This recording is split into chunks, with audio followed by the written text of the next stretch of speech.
Thank you, great. Then the last one, his hand was up. This is more of a suggestion based on my own experience.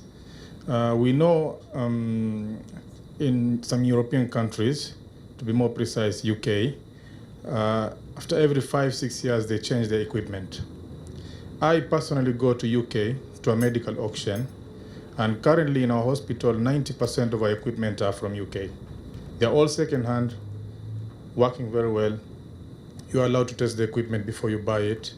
Some of them I buy online from the same auction, and I import them here to Kenya. Unfortunately, currently, it's very, very difficult, next to impossible, to import anything in Kenya. I don't know, maybe you can advise me how to do it. Like currently, I have a container which is in the storage. Actually, it's 3 20-feet containers. It's been, I think, 6 months.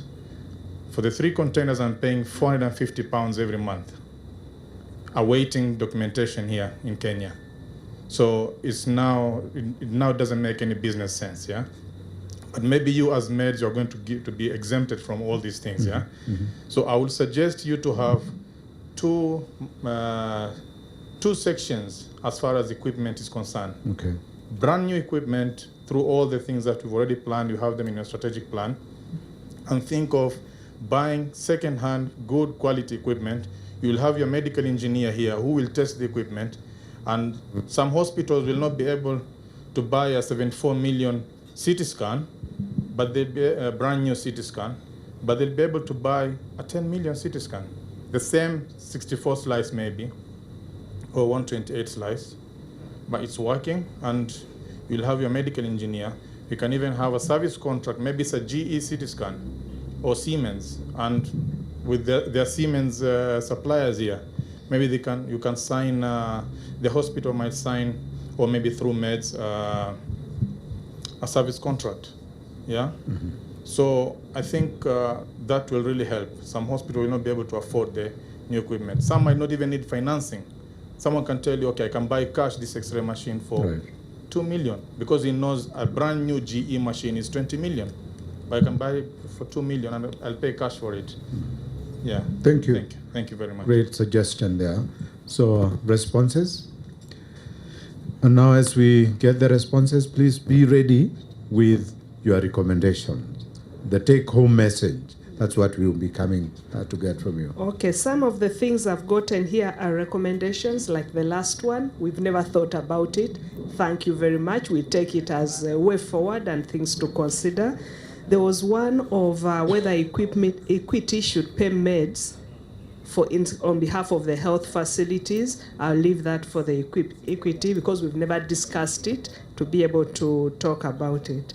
The other one is on flexible payment terms. It will all depend on the outcomes of this meeting to see what is the way forward. Thereafter, we'll be able to consolidate whatever we get from here and work out. We could actually have a mixture of all options and see what we can go for. Thank you. Okay, thank you very much.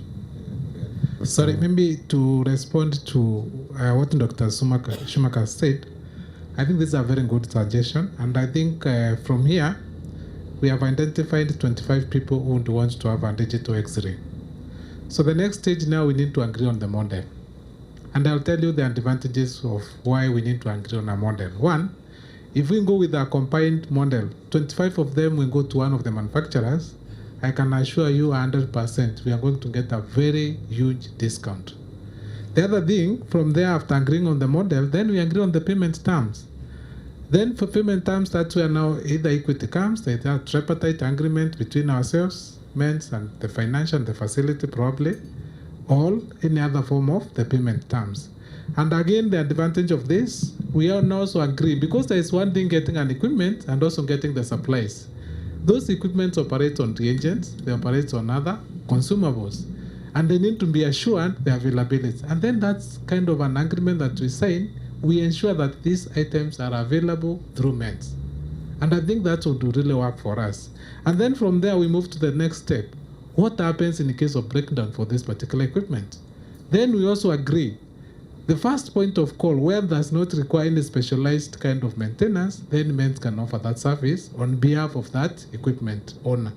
But where it requires a very specialized engineer or a service or a systems engineer, then they can fly in their person to do the maintenance. And this way, you realize nobody loses out. It's a win-win situation. And I think that's what I'm looking for as we leave this place.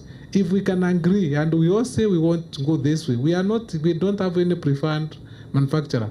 But I think from our side, we have started talking to some of them. We know they're located in Kenya, some are not here, but you can always engage with them. Okay. I think the other key thing is about the equipment model of financing. Our MD has said it can either, we want to apply either mixed, either selling or whatever. But for small equipment, those who can buy cash, they're already available. Please let us know your needs and we are going to meet them. Thank you. Thank you. Thank you.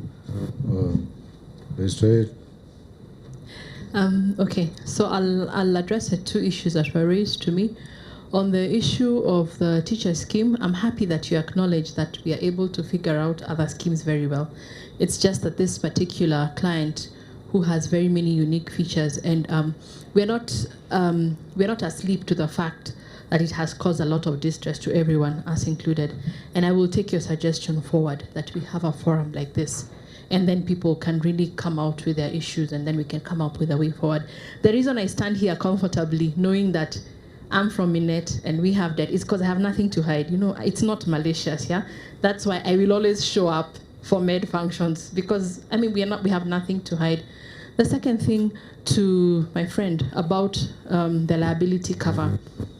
There are a number of covers. One is business protection. You have anticipated that every month you will make a certain amount of money. Projections. Let's say in your facility you want to make 5 million every month. And for whatever reason, you don't make the 5 million. There are many things that are dependent on that income, right? Including salaries, including debts. You've bought a digital CT from Meds and you've promised to pay them X amount every month. You will not honor that if your money doesn't come in. That is how a liability cover works.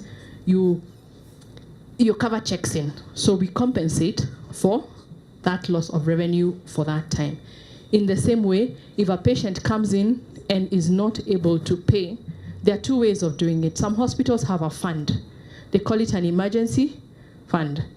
And what they do is they put in money every month or every year. They decide, okay, this 200 million we're putting aside to pay for emergencies so that it doesn't hit your P&L. It's an expense.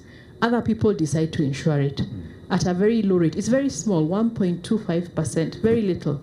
And then that money now is recovered from the insurance company so that you don't feel the pinch of that loss. There are a number of specialized underwriters that do that kind of thing.